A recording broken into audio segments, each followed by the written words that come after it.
Hello यार, this is Aditya. Welcome to my YouTube channel. आज हम हमारे एरे का एक हार्ड लेवल का सवाल करने वाले हैं, जो कि होने वाला है मर्ज इंटरवल। इसको यार मर्ज ओवरलैपिंग इंटरवल्स भी बोलते हैं। अब बेसिकली सवाल क्या कह रहा है?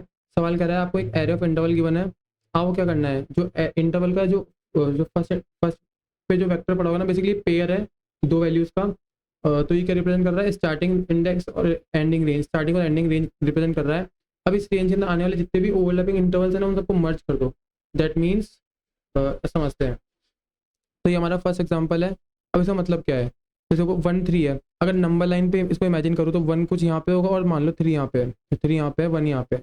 अब 2 और 6 को प्लॉट करो तो 2 कुछ यहाँ बीच में होगा और 6 कुछ यहाँ होगा। तो 2 यहाँ पे, 6 यहाँ पे। अब 8 और 10 को इमेजिन करें तो 8 यहाँ से चालू होगा और 10 लेट से यहाँ तक जा रहा है।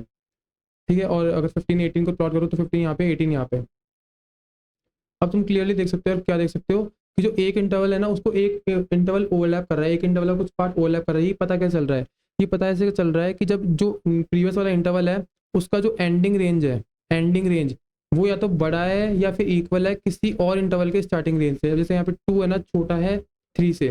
तो मतलब ये वाला जो इंटरवल है ना, इसको ओवरलैप कर रहा है। तो इन सबको मर्ज करना है अपने को। तो ये 1 से लेके पूरा 6 तक बना दो यार। और बेसिकली ना इन सबको, बाकी को सेम ही रहने दो, क्योंकि ये किसी को भी ओवरलैप कर रही नहीं है, 15 और ये 18। तो यही अपने को आंसर में रिटर्न करना है, 1,6, 8,10 और 15,18। ठीक है। अब यार ये कैसे करेंगे? तो पहले ना इसका एक ड्राइंग करते हैं और यहीं पे करते हैं, और तुमको समझ में आ जाएगा। तो मैं थोड़ा सा इसको नीचे शिफ्ट कर लेता हूँ। ठीक है, तो इसको ड्राइंग करते हैं यार। लेट से है ना, मैंने एक आंसर एरे बना लिया। जैसे मेरे को वेक्टर वेक्टर रिटर्न करना है, तो मैंने एक वेक्टर ऑफ वेक्टर बना लिया, मान लो। ठीक है। अब मैं बोल रहा हूँ, पहले तो मेरे पास आंसर में कुछ भी नहीं है, तो मुझे कुछ तो चाहिए होगा ना, कुछ तो चाहिए होगा। मैंने देख लिया आंसर में भी कुछ भी नहीं पड़ा। तो मैं 1,3 को पुश कर दिया पहले तो, कि भाई यही मेरा अभी तक तो एक इंटरवल मिला है मुझे, अब मैं और मिलेगा तो मैं देख लूंगा। अब लेट से 2,6 आया। अब मैंने देखा कि 2 जो है ना, टू टू टू है ना, छोटा है मेरे एंडिंग, मेरे प्रीवियस इंटरवल की एंडिंग से 2 छोटा है। मेरे नेक्स्ट इंटरवल की जो स्टार्टिंग है ना, वो छोटी है प्रीवियस प्रीवियस इंटरवल की एंडिंग से, सॉरी। तो मैं क्या करूंगा, इसको मर्ज कर लूंगा अपने अंदर। तो मैं बेसिकली ना इसको मर्ज कर लूंगा, तो 1,3 को मैं 2,6 में मर्ज कर लूंगा। अब बेसिकली मर्ज का मतलब क्या? मर्ज का मतलब मेरे को मेरी एंडिंग का जो रेंज है ना, उसको बढ़ाना पड़ेगा, जिससे ना ये पूरा सब मर्ज हो जाए। तो इसके लिए मैं क्या कर सकता हूँ, या तो 3 ले लूँ या फिर 6 ले लो। अब 3 तो ले नहीं सकता क्योंकि 6 आ नहीं पाएगा। और लेट से तुम बोलो कि 6 ले लो यार, 6 ले लो, 6 ले लो, केवल केवल 6 ले लो। हर बार जो आया ना, उसका नेक्स्ट इंटरवल का एंडिंग ले लो, वो मैक्सिमम होगा। बोले नहीं यार, ये मैक्सिमम नहीं होगा। लेट से मेरे पास है ना 1,2 आता, 1,2 आता। तो वो तो यार फिर अगर मैं नेक्स्ट इंटरवल मेरे पास 1,2 आता, तो मैं ये 2 ही ले लेता। अगर ये 2 ले लेता तो दिक्कत आती, 2 ले लेता तो दिक्कत हो जाती ना। अगर 2 ले लेता तो मेरी 1,3 की जो रेंज थी वो 1,2 हो जाती। तो मैं ना मैक्सिमम ऑफ दिस बोथ लूंगा। तो जो मेरी एंडिंग होगी ना, वो मैक्सिमम ऑफ दिस बोथ होगी। तो बेसिकली मैक्सिमम 6 है, तो 6 हो जाएगा। अब नेक्स्ट इंटरवल में आएगा, नेक्स्ट इंटरवल में आ गया। अब इधर पूछेगा यार, जो नेक्स्ट इंटरवल है ना, ये वाला, इसकी स्टार्टिंग मेरे प्रीवियस एलिमेंट से छोटी है क्या? नहीं, बड़ी है। बड़ी है, बड़ी है, तो मतलब मेरे को है ना नया इंटरवल बनाना है, इसको मर्ज नहीं करना। तो 8,10 का नया इंटरवल बन गया। अब मैं चेक करूंगा नए इंटरवल पे आके, क्या 15 की स्टार्टिंग मेरे, मतलब 15 छोटा है क्या? नहीं, 15 छोटा नहीं है, तो फिर मैं इसको नया इंटरवल बना दूंगा, 15,18। तो ऐसे करके चीज़ें काम कर रही है, ये ऐसे करके कोड चल रहा है। ठीक है, अब समझते हैं। अब यार इसके अंदर कुछ एज केसेस है, मतलब कुछ केसेस है, वो समझो क्या। अ, जैसे एक एज केस तो अपन ने यहीं पे डिस्कस कर लिया कि 1,3 है, 1,3 है ना। अब लेट से मान लो 1,2 आ गया, 1,2 आ गया। तो इस केस में तो मुझे ना तो रेंज बढ़ानी है, ना कोई अलग से इंटरवल, ना तो इस एंडिंग रेंज को मैक्सिमाइज करना है, और ना कोई अलग से इंटरवल है ना एरे के अंदर पुशबैक, आंसर वाले एरे के अंदर पुशबैक करना है ना। क्योंकि 1,2 तो पहले से ही इस वाले इंटरवल में लाया कर रहा है ना, तो मुझे कुछ करने की जरूरत ही नहीं है। तो मैं बेसिकली क्या बोल रहा हूँ कि है ना, अगर वो चीज़ पहले से लाया करती है ना प्रीवियस वाले इंटरवल में, जैसे 1,3 का एग्जांपल ले रखा है मैंने इधर भी, तो है ना 1,2 पहले से उसमें लाया करता है, तो मुझे कुछ भी करने की जरूरत नहीं है। मतलब इसलिए मैं कंटिन्यू कर दूंगा, लूप को आगे बढ़ाऊंगा ही नहीं। और यहाँ पे है ना एक सिक्योरिटी चेक क्या होगा, कि मतलब जो आंसर में मैं चेक कर रहा हूँ ना, प्रीवियस वाली रेंज के अंदर ही, जैसे 1,2 आया, तो इधर पहले 1,3 स्टोर था, अब 1,2 आया। तो मैंने देख लिया कि यार ये वाली चीज़ तो इसी के अंदर पहले से लाया करती, तो मुझे कुछ भी नहीं करना चेक। लेकिन मेरे को ये भी चेक करना पड़ेगा कि भाई पहले से तो कुछ स्टोर हो, कहीं मेरे को एरर आ जाए, तो मैं सिक्योरिटी चेक लगाऊंगी भाई आंसर ना एंट्री नहीं होना चाहिए। ठीक है, तो ये वाली चेक चीज़ समझ आ जाएगी कि अपने को कब कुछ नहीं करना, जब अपनी है ना पहले से ही जो वैल्यू अपने को ओवरलैप चेक करना हो कि वो उसमें पहले से लाया करती है, तो अपने को एंडिंग रेंज मैक्सिमाइज करने की कोई जरूरत नहीं है। और सिक्योरिटी चेक कर लेंगे कि आंसर वाले एक्टर में पहले से कुछ पड़ा हो। तो पहली तो ये चीज़ हो गई यार। ठीक है। अब क्या करना पड़ेगा? चलो अपन ने चेक भी कर लिया, तो अपने को क्या करना पड़ेगा? अगर अपन ने ये चीज़ चेक कर लिया, तो मतलब है ना वो अगर अपन ने ये चीज़ चेक कर ली कि वो उसमें पहले से लाया नहीं कर रही, तो वो कुछ कैसी प्रॉब्लम होगी 1,3 और 2,6 कैसी, मतलब ओवरलैप तो कर रही है पर अपने को एंडिंग रेंज बढ़ानी पड़ेगी। केस फर्स्ट कि अपने को एंडिंग रेंज नहीं बढ़ानी पड़ रही, ओवरलैप तो कर रही है पर एंडिंग रेंज नहीं बढ़ानी पड़ रही, बेसिकली का मतलब वो उसमें से पहले लाया करती है, तो मुझे कुछ भी नहीं करना उसमें। केस टू क्या है कि ओवरलैप तो कर रही है पर इस बार मुझे एंडिंग रेंज चेंज करनी पड़ेगी कि वो रेंज से बाहर जा रही है, जैसे यहाँ पे 2,6 और 1,3 ओवरलैप तो कर रहा है ये इसको, लेकिन यार थोड़ा बाहर भी जा रहा है, तो मुझे एंडिंग रेंज को बढ़ाना पड़ेगा। तो उसको मैं कैसे करूँगा? If it is overlapping interval, अगर ओवरलैप कर रहा है तो मुझे एंड रेंज बढ़ाना पड़ेगा। क्यों? तो ये 1,3 था, अब मैं सॉरी 1,3 था, अब इसको ना 2,6 ओवरलैप कर रहा है, लेकिन ना अब मुझे रेंज को बढ़ाना पड़ेगा। मैं 1,3 के अंदर इस पूरे को रिप्रेजेंट नहीं कर पाऊंगा, तो 1,6 के अंदर इस पूरे को कर पाऊंगा, तो मुझे एंडिंग रेंज बनानी है। तो केस नंबर 1 पता चल गया, केस नंबर 2 पता चल गया। अब यार अब अगर मान लो ये भी केस नहीं है, दोनों केस नहीं है, पहला क्या नहीं है कि वो है ना ओवरलैप तो कर रही है और अपने को एंडिंग रेंज भी नहीं बनानी है, ठीक है, ओवरलैप कर रही है और एंडिंग रेंज बनाने की नीड नहीं है, पहला केस ही हो गया। ओवरलैप कर रही है और एंडिंग रेंज बढ़ाने की भी नीड है। अब यार ना तो वो ओवरलैप कर रही है तो एंडिंग रेंज का तो फायदा ही नहीं होता, है ना। अब ये इसका इसका इसका एग्जांपल दो, इसका एग्जांपल दो। इसका एग्जांपल यार ये है, ये 1,6 था, 1,6। अब ये देखो ये इसको ओवरलैप भी नहीं कर रही और एंडिंग रेंज को बढ़ाने की नीड ही नहीं है, तो बेसिकली नया इंटरवल मिला है मुझे, नया इंटरवल को डालना है, मुझे नया इंटरवल डालना है। तो वही लिख रखा है न्यू इंटरवल टाइम, मतलब मेरे को नया इंटरवल पुश करना है। मैंने इधर 8,10 पुश किया था ना, सिमिलरली फिर 15,10 पुश किया था, क्योंकि एक दूसरे को कोई ओवरलैप कर ही नहीं रहा और ना तो इनकी एंडिंग रेंज मुझे किसी प्रीवियस रेंज में बढ़ानी ही नहीं, क्योंकि ओवरलैप ही नहीं कर रहा तो मुझे बढ़ानी ही नहीं है। तो मुझे इसका नया इंटरवल पुश बैक कराना है और वैसे सिमिलर इसका नया इंटरवल पुश बैक कराना है। तो ये मेरा थर्ड केस हो गया, है ना, ये मेरा थर्ड केस हो गया। तो इन सबको मेरे करते ही कोड बन जाएगा। तो जो मैंने अभी बोला ना स्टोरी में, मैं इसको कोड में लिखता हूँ। देखो पहले तो मैं इसको एरे को सॉर्ट कर लूंगा, सॉर्ट कर लूंगा। तो जो मेरी दिक्कत थी ना 1,2 की, अगर बाद में आ रही तो वो मेरे पहले ही हैंडल हो जाएगी, समझ गए ना, इसलिए मैं सॉर्ट कर लूंगा। ठीक है, तो मैं सॉर्ट कर लूंगा। तो सॉर्टिंग कैसे होगी? वेक्टर और वेक्टर में सॉर्टिंग कैसे होगी? जैसे 1 है, जो पहले तो है ना इन वैल्यूज के हिसाब से सॉर्टिंग होगी, फर्स्ट वैल्यू के हिसाब से, फर्स्ट वैल्यू के हिसाब से। तो अभी ऑलरेडी सॉर्टेड है और लेट्स से ना 1,2 भी होता है, इधर 1,2 भी होता। तो जैसे 1 और 1 तो सेम होता है, तो फिर सॉर्टिंग कैसे होती? फिर सेकंड वैल्यू पे सॉर्टिंग होती। जैसे 2 छोटा है ना, तो पहले इधर 1,2 आ जाता, फिर 1,3 और बाकी का एरे आता। ठीक है, तो तुम समझ रहे हो मैं ये सॉर्टिंग क्यों कर रहा हूँ। तो मैं सॉर्टिंग कर लिया, ठीक है, सॉर्टिंग कर लिया। फिर मैंने आंसर वाला एरे बना लिया, ये वाला एरे, ये वाला आंसर वाला एरे बना लिया। फिर उसके अंदर मैं क्या कर रहा हूँ, स्टार्टिंग और एंडिंग, बेसिकली ये वाली स्टार्टिंग, जो मेरा करंट ना, ये स्टार्टिंग और ये एंडिंग। अब ये मैं कैसे लेके आऊँगा, ये मैं कैसे लेके आऊँगा, ये देखो ये वेक्टर है, तो ये जीरो इंडेक्स पे होगा, ये फर्स्ट पे होगा, ये सेकंड पे होगा, थर्ड पे होगा, मतलब इन सब इंडेक्स पे एक वेक्टर स्टोर होंगे और उनकी भी एक इंडेक्सिंग होगी। ये जीरो का ये वन होगा, ये जीरो का ये वन होगा, ये जीरो का वन होगा, सिमिलरली ये जीरो ये वन होगा। ठीक है, तो मैं क्या बोल रहा हूँ, स्टार्टिंग तो मेरा क्या होगा, जो मेरा अभी जैसे आई ऐसे लूप चला रहा है आई, तो जो इसको मैं बोलूंगा ए आर ऑफ आई, इसको बोलूंगा ए आर ऑफ आई, इसको बोलूंगा ए आर ऑफ आई, और इस वैल्यू क्या बोलूंगा यार, इसको बोलूंगा A R R of I of zero, मतलब स्टार्टिंग में रेंज, और A R R of I of one, मेरी एंडिंग रेंज, ये वाली रेंज। ठीक है, आई मतलब बेसिकली ये वाला वेक्टर, और स्टार्टिंग के लिए जीरो और एंडिंग के लिए वन। ठीक है, ये वाली चीज़ समझ में आ रही है।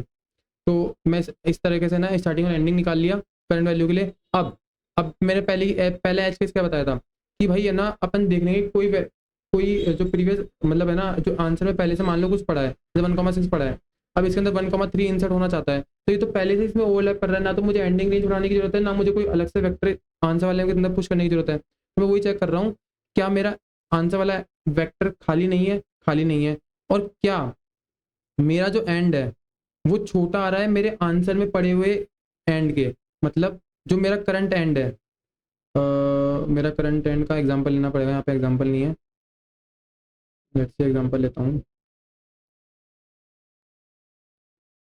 लेट्स से मान लो मेरा एग्जांपल है 1,2,3 है, इस बार एग्जांपल 2,3 एग्जांपल है। ठीक है, हाँ 2,3 एग्जांपल है। ठीक है, और 1,3 मेरा आंसर वाले वेक्टर में पुश है, 1,3 मेरे आंसर वाले वेक्टर में पुश है। तो मैं चेक कर, अब मैं आई मेरा इस वाले लूप के लिए चल रहा है, मान लो ये इधर है, तो आई मेरा इसलिए लूप के लिए चल रहा है, स्टार्ट अभी 2 है और एंड मेरा क्या है 3, इस वाले के अनुसार स्टार्ट है और एंड है। तो मैं चेक कर रहा हूँ क्या मेरा एंड छोटा है मेरे आंसर में पड़े हुए एंड के।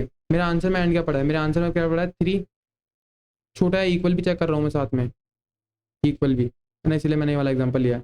तो छोटा या इक्वल है क्या? अब छोटा या इक्वल है का मतलब क्या है कि 1,3 की जो रेंज है ना, 1, उसमें 2,3 पहले से लाया कर रहा है। तो इसमें ना तो मेरे को रेंज बढ़ाने की जरूरत है, ना कोई अलग से आंसर वाले वेक्टर में इस नए इंटरवल को पुश करने की जरूरत है। इसमें मैं कुछ नहीं करूँगा, कंटिन्यू कर दूंगा, क्योंकि भाई ये पहले से मेरा ओवरलैप कर रहा है कंप्लीटली, ना मुझे एंड रेंज बढ़ाने की जरूरत नहीं है। तो मैं इसको क्या कर रहा हूँ, कंटिन्यू कर रहा हूँ, आगे से बढ़ाया जा रहा हूँ। ठीक है, ये बहुत सिंपल था, मैंने अच्छे से डिस्कस कर लिया। उसके बाद मेरा आता है केस 2, ये वाला, कि जिसमें ओवरलैपिंग भी हो रहा है और मुझे एंडिंग रेंज भी बढ़ाना पड़ेगा।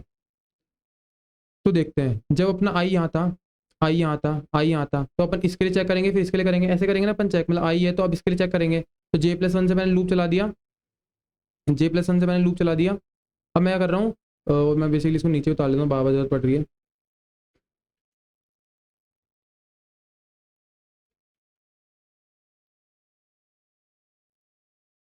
हम्म, अब सही है। तो मैं क्या कर रहा हूँ, आई जब मेरा यहाँ था, इसको ये आई है, और तो मैंने इसके लिए चेक करना है, तो ये जे हो गया मेरा। ठीक है, अब मैं क्या कर रहा हूँ, J(0), मतलब बेसिकली ये 2, क्या मेरा ये 2 छोटा है इस एंड से, इस एंड से। अभी ये एंड, अभी सॉरी, ये ARR(2), तो ये, हाँ, सॉरी सॉरी सॉरी, एक second, ARR(J), ARR(J) is less than, हाँ ठीक है। तो ये मेरा आई है। अब मेरा आई का जो, आई मेरा लूप चल रहा है, तो स्टार्ट मेरा भी ये स्टोर्ड है और एंड मेरा ये स्टोर्ड है 3। मैं लिख देता हूँ बेसिकली साथ साथ, स्टार्ट इज इक्वल्स टू 1 और एंड इज इक्वल्स टू 3। अब मैं चेक कर रहा हूँ, जो मेरा AR(J) है, मतलब नेक्स्ट इंटरवल में फैच कर रहा हूँ ये वाला, क्या मेरा ये छोटा है इस प्रीवियस वाली रेंज से। अगर छोटा है, अगर छोटा है तो इसका मतलब क्या होगा, अगर छोटा है तो मतलब ये इसको ओवरलैप करेगा। बेसिकली अगर मैं इसको ड्रॉ करके दिखाऊँ, तो ये 1,3 है और ये 2,6 है ना, तो ये 2 और ये 6। तो मैं बेसिकली ये चेक कर रहा हूँ, और इसको मैं एंड बुला रहा हूँ, और इसको मैं बुला रहा हूँ ARR ऑफ, कहाँ है गया, J(0), है ना। तो मैं चेक कर रहा हूँ क्या मेरा ARR ऑफ J(0) छोटा या फिर इक्वल है क्या एंड के। अगर है तो ये इसको ओवरलैप करेगा यार, जो अपन ने चीज़ सबसे ऊपर देखी थी वही है। अगर इसको ओवरलैप कर रहा है तो मुझे क्या करना है, एंड को बढ़ाना है। बेसिकली मेरा सेकंड वाला केस केस था, ओवरलैप भी कर रहा है और एंड को भी बढ़ाना पड़ रहा है। एंड वाली रेंज को बढ़ाना है। अब मैं एंड वाली रेंज को कैसे बढ़ाऊंगा, मैक्सिमम करके। मैंने तो बता दिया मैक्सिमम को करना है। मैक्सिमम इसलिए करना है कि मान लो कल कोई छोटी रेंज आ रही है 1 से लेकर 2 तक ही आ रही है, तो अगर मैं इसी वाली 2 को हमेशा लूंगा तो मेरी रेंज सिंक हो जाएगी। मुझे तो रेंज हमेशा बढ़ाती है जितनी मैक्सिमम हो सके। ठीक है, तो मैं इसको मैक्सिमम कर लूंगा। तो रेंज को मैंने मैक्सिमम ले लिया इस एंड का, और इस वैल्यू, इस रेंज की एंड का, इस रेंज की एंड क्या होगी, ये ARR ऑफ J(0) था, तो इसकी रेंज क्या है, J(1), ये इसकी मैक्सिमम होगी ना रेंज, बेसिकली ये वाली। मुझे इस रेंज, इस एंड और इस रेंज में से मैक्सिमम चाहिए, तो ये तो मेरी एंड है ही। और ये क्या है, ARR ऑफ J, और इसको कैसे निकालूंगा, J(1) करके निकालूंगा, तो इसका मैक्सिमम ले लूंगा मैं। तो मैंने वही लिया है, इसका और इसका मैक्सिमम ले लिया, तो वो मेरी अब नई एंड होगी। ठीक है, अगर अब ये नहीं है, ये नहीं है मतलब छोटा होगा, तो अब मेरे को चेक करने की जरूरत नहीं है, लूप को ब्रेक कर दो, लूप को ब्रेक कर दो, लूप को ब्रेक कर दो। ठीक है, अब यार ये वाली केस भी नहीं हुई मान लो, तो दो दो कंडीशन अपन ने चेक कर ली। एक तो ये वाली कि वो उसमें पहले से लाई करती है, ओवरलैपिंग है, लेकिन एंड बनाने की जरूरत नहीं है, मतलब वो छोटी है, उस जो गिवन था इंटरवल उससे भी छोटी रेंज आ गई, तो पहले से लाई करती है। अब दूसरा केस आ गया, मतलब ओवरलैप तो कर रही है, लेकिन इस बार है ना, जो पहले वाली प्रीवियस वाली इंटरवल था ना, उससे बड़ा इंटरवल आ गया, लेकिन आधा इंटरवल उसमें ओवरलैप कर रहा है, तो मेरे को एंडिंग रेंज बढ़ानी पड़ गई ना। तो ये वाला दूसरा वाला केस हो गया। अब तीसरा केस क्या है, कि भाई है ना, वो ओवरलैप ही नहीं कर रही, मतलब दो अलग अलग इंटरवल है। ये 1,6 था, ये 8,10 का था, जो भी था रेंज, 8,10 की नई रेंज है। अब मुझे इसको, अब ये 1,6 था ये, लेकिन 8, ये दोनों, ये मतलब ये वाली छोटी नहीं है, इससे बड़ी है, तो मुझे इसको ओवरलैप नहीं करना। कौन से वाले की बात कर रहा हूँ मैं, इस वाले की बात कर रहा हूँ। और इसको नीचे बना लेते हैं, बहुत फर्स्ट पहुंचा इधर। हम्म, तो ये 1,6 की रेंज बढ़ गई अपनी अब इससे, है ना। अब ये 8,10 आया। अब 8,10 है, इसमें ओवरलैप ही नहीं कर रहा, ओवरलैप नहीं कर रहा, ओवरलैप नहीं कर रहा का मतलब ये बड़ा, ये छोटा है इससे, होना क्या चाहता है, ये बड़ा इक्वल होना चाहिए था इसके, मतलब ये ओवरलैप कर रहा ही नहीं है। तो अपने को इसको ना, इसमें रेंज एंड रेंज बढ़ाने की जरूरत नहीं है, और ओवरलैप तो कर ही नहीं रहा। तो अपना थर्ड केस क्या है, थर्ड केस क्या है, तो ये न्यू इंटरवल होगा यार, न्यू इंटरवल अपन ने देखा भी था आंसर में। अभी 10, पहले 1,6 स्टोर था, अब ये 8,10 नए इंटरवल के फॉर्म में स्टोर होगा। फिर लास्ट में जो 10,15 आया था, वो भी नए इंटरवल की, जो भी आया था 10 नहीं था, वो शायद कुछ और था, 11,15 था। ठीक है, 15,18 था, सॉरी। तो 11,15 मान लो, कुछ ही मान लो, तो है ना, ये नया नए इंटरवल की तरह से स्टोर होंगे। ठीक है, तो इसके लिए अपने को लास्ट वाले केस को हैंडल करना पड़ेगा, मतलब अपने सिर्फ केस, ये अपना केस 1 हो गया, केस 1, ये अपना पूरा केस 2 हो गया। अब थर्ड केस क्या होगा, ये कि भाई अब इन दोनों में से कुछ भी नहीं है, तो उसको पुश बैक कर दो, ये नया इंटरवल होगा। तो अपने नए इंटरवल में इसको पुश बैक कर दिया, स्टार्ट और एंड को, और फिर जब ये पूरा लूप हो जाएगा चेक करते करते, तो अपन लास्ट में आंसर रिटर्न कर देंगे। तो यार ये तो हो गई अपनी अप्रोच 1। अब इसके बाद टाइम कॉम्प्लेक्सिटी डिस्कस करते हैं, टाइम कॉम्प्लेक्सिटी क्या है। तो अपन है ना स्पेस के लिए ले रहे हैं ओ ऑफ एन, क्योंकि यहाँ पे एन साइज का ओरिजिनल एरे गिवन था, तो अपन वैसा ही अपन एक आंसर एरे सारे वैल्यूज को उसमें डालेंगे, सही ना, सेम टू सेम यही तो अपन नया बना रहे हैं, ठीक है। और टाइम कॉम्प्लेक्सिटी क्या ले रहे हैं, टाइम कॉम्प्लेक्सिटी ले रहे हैं सॉर्टिंग के लिए एन लॉग एन, ना सॉर्टिंग के लिए एन लॉग एन ले रहे हैं एक तो, और अपन क्या कर रहे हैं, एक यहाँ पे ओ ऑफ एन ले रहे हैं और एक यहाँ पे भी ओ ऑफ एन ले रहे हैं। तुमको ऐसा लग रहा होगा, अब देखो क्या कर रहे हैं अपन। तो मैं अगर इसको मैं लिखूँ कम्प्लीटली, तो एक सेकेंड रुको, स्पेस कॉम्प्लेक्सिटी तो क्या हो गई O of n, time complexity क्या हो गई O of N log n, sorting की वजह से है ना, सॉर्टिंग की वजह से एन लॉग एन हो गई, प्लस अब यार यहाँ पे होना क्या चाहिए थे O of n into n, basically n square होना जाना चाहिए था, लेकिन देखो हो क्या रहा है कि, इसको कट करूँ एक बार, हाँ, तो अपन जब ये आई है ना, ये आई, तो इसके लिए अपन ये चेक कर रहे हैं जे, लेकिन ये चेक ही नहीं कर रहे, ये चेक ही नहीं कर रहे हैं, ठीक है। सिमिलरली जब ये आई बनेगा तो अपन इसको भी चेक नहीं कर रहे, इसको भी चेक नहीं कर रहे, क्यों नहीं कर रहे, क्योंकि ये ना इंटरवल में ही नहीं है, इंटरवल में ही नहीं है, इंटरवल में ही नहीं है, ठीक है। फिर जब ये आई बनेगा तो अपन इसको भी चेक नहीं कर रहे हैं, और फिर जब ये आई बनेगा तो अपन इसी को चेक कर रहे हैं।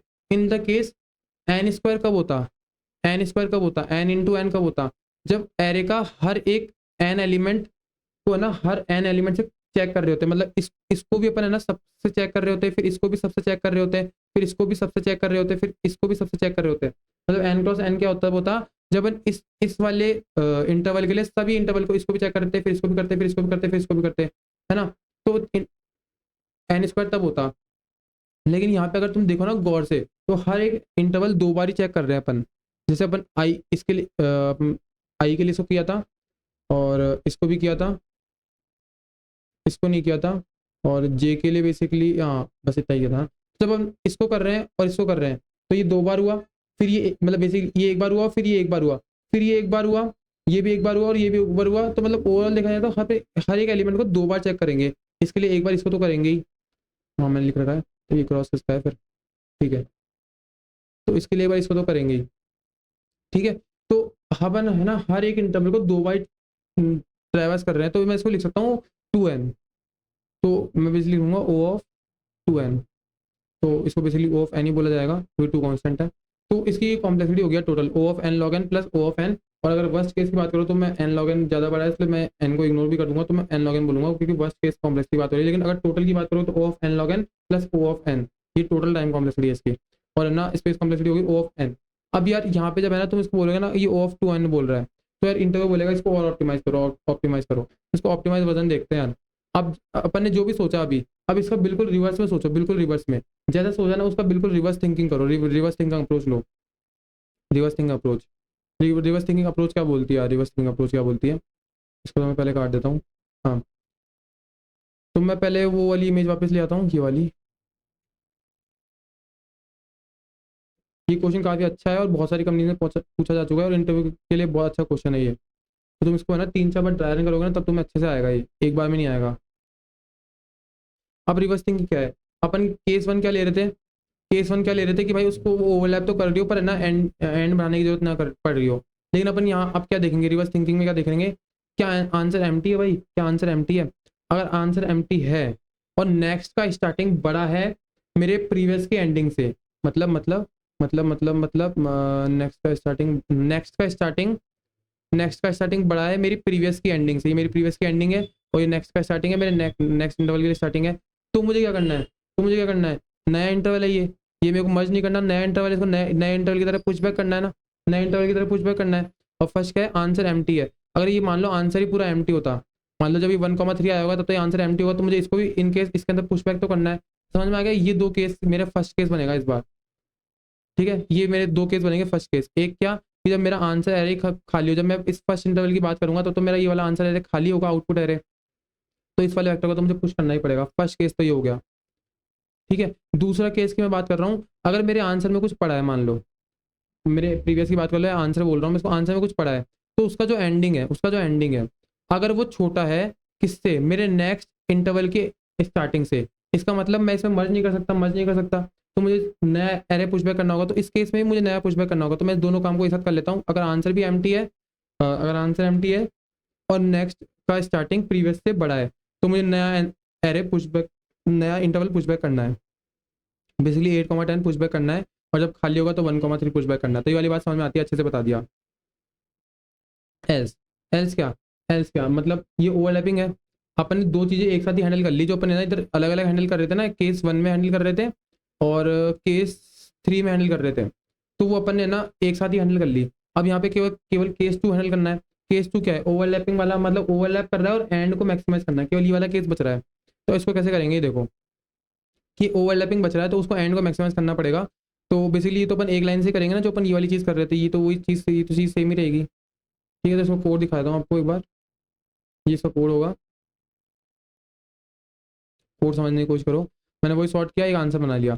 अब मैं एक ही लूप लगा रहा हूँ, एक ही लूप लगा रहा हूँ और बोल रहा हूँ अगर मेरा आंसर एम्प्टी है भाई, मतलब जैसे मान लो स्टार्टिंग क्या था, 1,3, 2,6, 8,10 और 15,18 ऐसा कुछ था। ठीक है, तो अभी तो मेरा आंसर वाला एरे खाली होगा। तो जब मैं इस पे आई होऊंगा तो अब मेरा आंसर खाली, तो मुझे इसको एक बार तो पुश करना ही पड़ेगा ना। 1,3, एक एक इंटरवल तो चाहिए ना, जिससे मैं अगले इंटरवल को कंपेयर कर सकूँ कि ये ओवरलैप कर रहा है नहीं कर रहा। तो इस केस में एक तो पुश बैक कर दो, है ना, एक तो इस केस में पुश बैक कर दो और एक इस केस में कर दो। मान लो ये दोनों मर्ज हो गए थे, ये दोनों मर्ज हो गए थे, तो क्या हो गए थे, 1,6, 1,6 हो गए थे। मान लो ये मर्ज हो गए थे। अब है ना आई इधर आ गया था, अब इसकी बारी थी, आई इसकी बारी थी। ठीक है, तो जब आई इधर आया था तो अपन चेक करना है ए आर आर ऑफ आई का 0, मतलब स्टार्ट, ये वाला ए आर आर ऑफ आई का 0, ये वाला ये है ना, और ये आई है। तो आई का 0 अगर बड़ा है किससे, आंसर के पीछे पड़े हुए एंड से, मतलब ये वाला एंड, आंसर डॉट बैक के एंड से, ये एंड हो गया ना, ये एंड 0 0 सॉरी 1 1 0 और 1, तो ये 1 अगर इससे छोटा है तो मतलब मुझे इसको मर्ज नहीं करना, मुझे इसको मर्ज नहीं करना, तो मुझे इसको नया नया पुशबैक करना पड़ेगा। तो 8,10 को पुशबैक करना है। तो इन दो केसेस में है ना, मेरे को है ना नए इंटरवल पुश करने हैं। एक तो इस केस में जब इनिशियली एम्प्टी था और एक इस केस में, तो मैं ना इस दोनों को पुशबैक कर दूंगा। तो ये वाली चीज़ समझ में आ गई कि मैंने क्यों लिखा है। तो कंडीशन 1 इसमें ये है। अब कंडीशन 2 की बात कर लेते हैं, ये वाली। अगर ये दोनों कंडीशन ही नहीं है, मतलब मैंने अपने अपन ने ना जो यहाँ पे लिखी थी ना नए नए एरे की पुशबैक वाली, ये वाली कंडीशन भी हैंडल कर ली और ये वाली कंडीशन तो अपन ने इग्नोर ही कर दी, मान लो, मतलब हैंडल कर ली, एक तरह से हैंडल ही हो गई वाली कंडीशन है ना, इस वाली चीज़ से, नॉट एम्प्टी से। ठीक है, तो अपन क्या, अपने को क्या करना है, बस एंड वाली रेंज को मैक्सिमाइज करना है, जो अपनी सेकंड वाली कंडीशन थी प्रीवियस में। तो वो अपन कैसे करेंगे यार, वो अपन कैसे करेंगे, बेसिकली अपन एंड मैक्सिमाइज करनी है, तो चलो एंड मैक्सिमाइज करते हैं। तो मान लो एंड मैक्सिमाइज करने के लिए ये वाला कोड ही है, 1,3 और 2,6। अब अपने को यहाँ पे है ना 1,6 करनी है, एंड मैक्सिमाइज करना है। तो अभी मेरे आंसर एरे में क्या पड़ा होगा, 1,3 पड़ा होगा यार, 1,3 पड़ा होगा। ठीक है, तो मेरे को इस 3 की जगह ना 6 डालना है। तो मैं इसको कैसे रिप्रेजेंट करूँगा, answer dot back, answer dot back, और बेसिकली ये 0, ये वन रिप्रेजेंट करूँगा। अब मुझे इसके अंदर कुछ डालना है। अब इसके अंदर मुझे क्या डालना है, एक तो मेरे पास है ना एक तो ये खुद ही होगा, मतलब एक तो मतलब बेसिकली एक तो ये खुद ही होगा, और एक ये नई वाली क्या है, A R R of I of 1, basically ये होगा ना, क्योंकि अभी आई यहाँ पे होगा। जब मैं इसको लेना है, इसको चेक करूँगा तो आई यहाँ पे होगा, एंडिंग रेंज ये होगी इसकी, A R R of I of 1।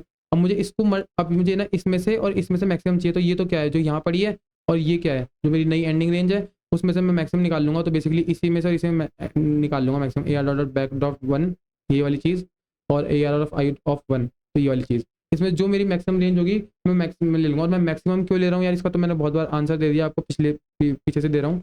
तो अगर मैं 1,2 लेता और मान लो मैं हमेशा ना इसी को पुशबैक करा रहा होता, मतलब इसको इग्नोर कर रहा होता, हमेशा इसी को पुशबैक करा रहा होता, तो इस बार मेरी स्टार्टिंग रेंज मतलब एंडिंग रेंज क्या पुशबैक होती, 1,3 की जगह 1,2। मेरी तो एंडिंग रेंज श्रिंक हो गई यार, मेरा श्रिंक हो गया। मुझे तो मतलब रिटर्न करना था मैक्सिमम ओवरलैपिंग, मतलब इंटरवल जो भी था। ठीक है, तो मुझे इसलिए मैक्सिमम लेने की जरूरत है। मेरे को मतलब श्रिंक नहीं करना इंटरवल से, जो इंटरवल आ गया उसको मैक्सिमाइज ही करना है, मतलब श्रिंक नहीं करना, इसलिए मैं मैक्सिमम ले रहा हूँ। अब इसी कॉम्प्लेक्सिटी क्या हो गया, कॉम्प्लेक्सिटी, कॉम्प्लेक्सिटी देखते हैं, कट जा भाई। हाँ, तो यार इसमें भी एन लॉग एन तो लगेगा, सॉर्टिंग तो हो ही रही है। ओ ऑफ एन इसमें भी लगेगा स्पेस के लिए, है ना, स्पेस के लिए और ये टाइम के लिए। उसके अलावा जो अपने एक्स्ट्रा 2 एन ले रहे थे ना, पहले पहले वाले कोड में यहाँ पे एन ले रहे थे और एक यहाँ पे एन ले रहे थे, इस बार यार ये एक सिंगल एन ले रहा है। तो ओवरऑल टाइम कॉम्प्लेक्सिटी क्या हो गई, स्पेस कॉम्प्लेक्सिटी हो गई अपनी ओ ऑफ एन, जो कि 2D एरे की साइज होगी। और टाइम कॉम्प्लेक्सिटी क्या हो गई, O of N log N plus O of single n. ठीक है, ये हो गई मेरी टोटल टाइम कॉम्प्लेक्सिटी और ये हो गया मेरा स्पेस कॉम्प्लेक्सिटी। बेसिकली अपने इसको सिंगल लूप में कर लिया, मैं इसको रन नहीं किया कोड को बहुत देर से, तो अपन रन करते हैं। तो अपन पहले प्रीवियस वाला कोड रन करते हैं।